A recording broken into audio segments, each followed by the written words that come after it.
Who remembers what we talked about last week in terms of a detailed plan about what our next few days are going to look like as well? We were going to talk about the private lessons and that kind of thing. So unfortunately on Sunday I lost my phone.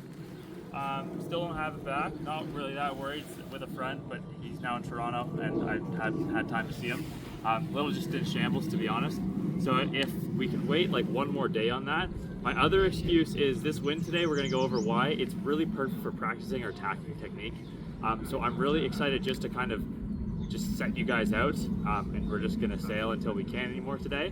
I'm going to go over the tiller exchange with every single person really quick and kind of just watch you guys go through. If it looks good to me, we're just going to go.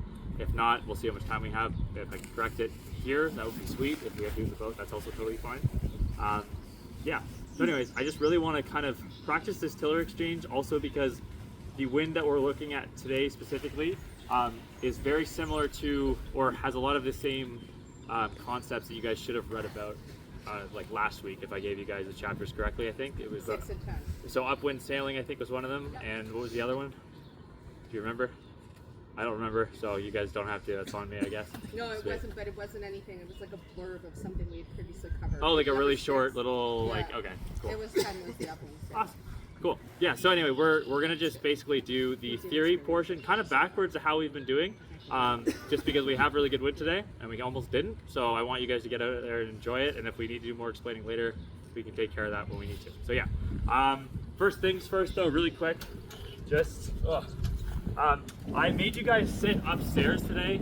I didn't realize that they had closed there, so I'm very sorry you all had to stand outside in the cold. Did that kind of facilitate some outfit changes for some people, it seemed? After standing up there for a little bit, we maybe realized it was chilly. Not my intention. Glad it happened though, to be honest. That's really sweet.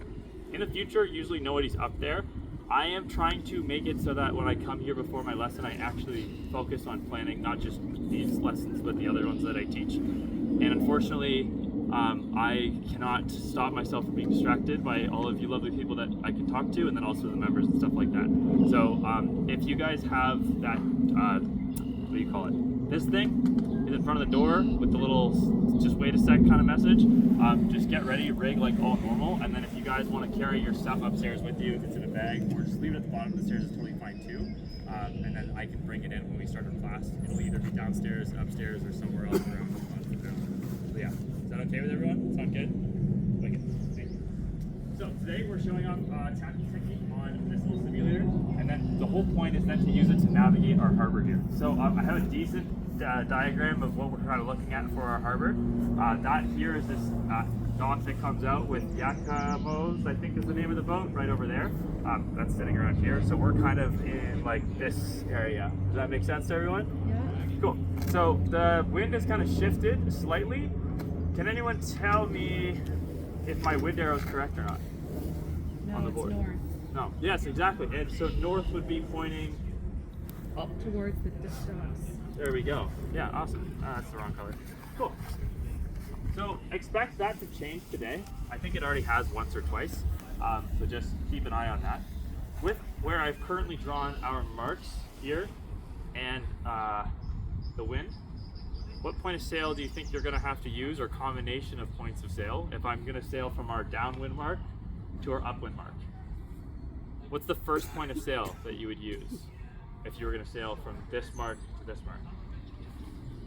Close haul. Well, yeah. Yeah, close haul, sure. And so, where, if you start at the mark, are you going to end up? Come on.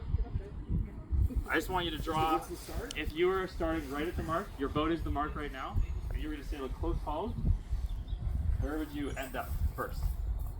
And I was going from here to here? Yeah, I just want you to draw only a close haul though. Cool. And awesome. Actually, that's perfect. Sweet. Cool. Now, who else would like to pick another point of sail and then come draw where they would sail to with that point of sail? Anyone have any idea where they would go from here? Yeah. What would you do? I'll come more to the left, Yes. so that will be looking at a beam reach. Yes. There we go. Yeah. Awesome. Cool. So yeah, we're just gonna come straight across here. And now, if I'm here, what point of sail do I want to use now? The same one. Same one. Yeah, just well, not the same as beam reach. Sorry, the same. Go back to haul. close haul, yeah. Right, exactly. Because then I'm just gonna sail this point right up there. Does that make sense to everybody? What I just kind of did there? Yeah. Sorry, can you just remind me? So the direction that you're going, Yeah. is that the direction you're putting the till? Like The tiller, up, yeah, and then exactly. That way. Yeah. Okay. Yeah. I guess like it would be more efficient if we just did two. Yes. Go. Exactly. Yeah. Beam reach across and then close So, all up to the so top. every time you turn your boat like this, you do slow yourself down a lot because the only way your rudder can really steer you is by acting as a brake on one side or the other of the boat. So you're absolutely right. Like one turn would be ideal. But in addition, like none of these are really tacks technically. They're just turns. We're just turning our boat, but our bow hasn't crossed the wind and our stern hasn't crossed the wind. All we're doing is letting our sails out. Do you guys remember what it's called when I turn my boat in this direction, when I turn it away from the wind? Where, no, my stern hasn't crossed the wind. I'm just turning away from the wind. Bear away, is that what you said? Yes, exactly. Yeah, bearing away or bearing off. That's what we're looking for. So this would be a bearing off. Oh my gosh. Bearing off. And this turn up here. Do we remember what that one's called? Going up, Yes, heading up. heading up. Yeah. And so again, that's that direction. So this is kind of like counterclockwise and this is clockwise in this scenario. Those would be switched completely if I was on the opposite tack. So we're just talking about our boat in relation to where the wind's coming from for these two terms. But yeah, these two are going to become super important. I think I've probably already yelled at you guys to kind of, embarrassing. I think I kind of yell at you guys already to bear off or head up before or kind of whatever, and then I get the confused face and I give you the left or right description. I kind of do that on purpose to hope that eventually, like, it'll just kind of through osmosis figure it out. Half the people it works for, half the people it doesn't. So let me know if it's not and you guys are still confused. But I think we should be good by the time we're So done. like bearing off is from a close haul to a beam reach, always. Or a beam reach to a running free, or a beam reach to a broad reach. Anytime you're going away from the wind. Got it. So if this is our wind diagram here, yeah, Whenever you're turning away from the from wind. where you were originally. Absolutely, yeah. I wish I had my little boat with me, but bottom line exactly. Like anytime I'm going from here to here to here to here, that's bearing off, and anytime I'm going like this direction, that's now heading up. And the same thing on the opposite tack. This is bearing off, and this is heading up. Only up until.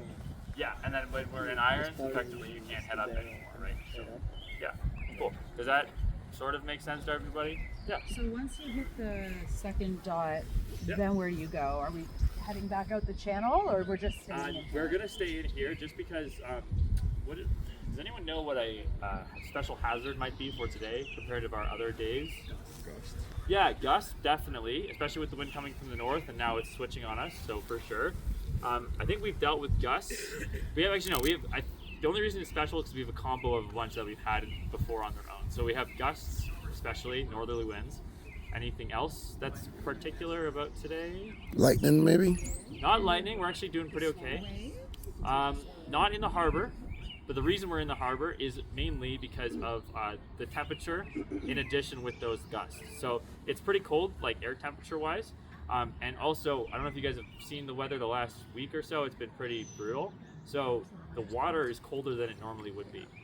Not by a huge margin in a body like this, but just as a word of caution, and the fact that if you guys do get far away from me with the wind and that kind of thing, it's just not safe. So if you guys do find yourselves in the future in a similar set of scenarios, just make sure you weigh those options the same way. If you're planning on heading out alone or with one other person or whatever, the better foul weather gear you guys have, the better off you're going to be.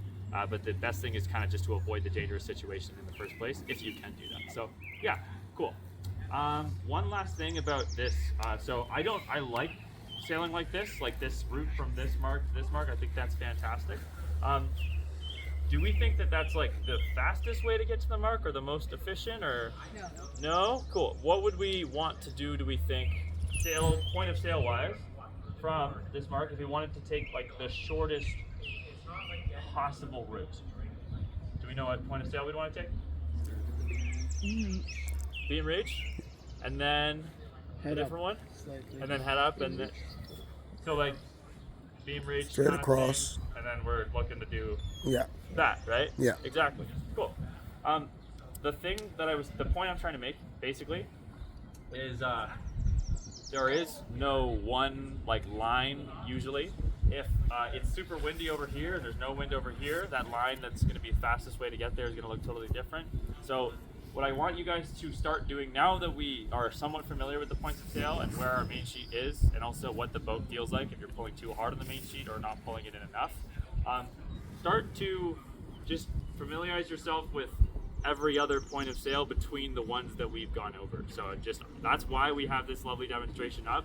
Chances are what's going to end up happening is while you guys are out there, the wind will shift back to where it currently is right now. You guys have a look at the flag.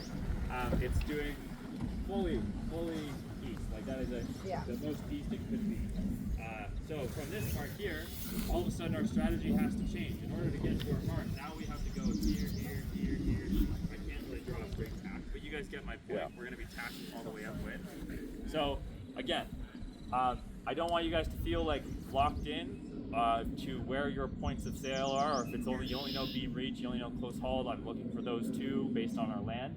I really just want you guys to, again, just try and get comfortable with how the boat feels and kind of the things that started to click for you guys last class by the looks of it, and the class before that where you started to feel comfortable. I want you to now feel the same way about just wind direction and also powering up the boat. So if I see you guys struggling or not moving, I will be there to help you. Your volunteers are also going to really help with this because it's usually just minor corrections. So yeah, any questions about all of that really general stuff? Yeah? What do we do when we get there? Oh, sorry, my bad. I didn't draw the whole portion. The idea is we want to only tack and not jive. So in this scenario, I would be coming up to the mark like this here, and then I would be tacking like this and sailing down. Unfortunately, it's looking like you're probably gonna end up jiving. You could try and do kind of like that feel, and then do a little loop. So whatever you guys can make work. This is also not a very two-scale diagram, because if we look from where you guys are standing, I can see a pretty straight beeline between us and that barge. So I'll try and set it up so you guys don't have to jibe, but you'll be with volunteers and we're in the harbor, so I say nothing can go wrong pretty tentatively, but yeah, I think it'll be fun. Yeah, cool. Any other questions about that at all? What's the order of who goes first? Figure it out. I don't care. Honestly. Yeah, that's it. I'm being vague on purpose. I'm trying to. You guys probably know this by now. I'm not very good at not over-explaining things, but I'm trying really hard. So yeah, just we got 2 marks and boats in between them, and I'm happy with that. And just I'll make sure I call halfway out this time. Now that I'm saying it, last time I forgot. But yeah, how many people have talked to volunteers already and are already set up boat pairs? 1 person? Cool. All right, sweet. Head over to your boats. I'll make sure they meet. Oh, I thought, weren't you practicing this, the yeah, tacks? I was going to, but I'm just, the way the wind's shifting. Oh, around, okay. Yeah. All right. Do it in the water. Very good, very good. Sorry about the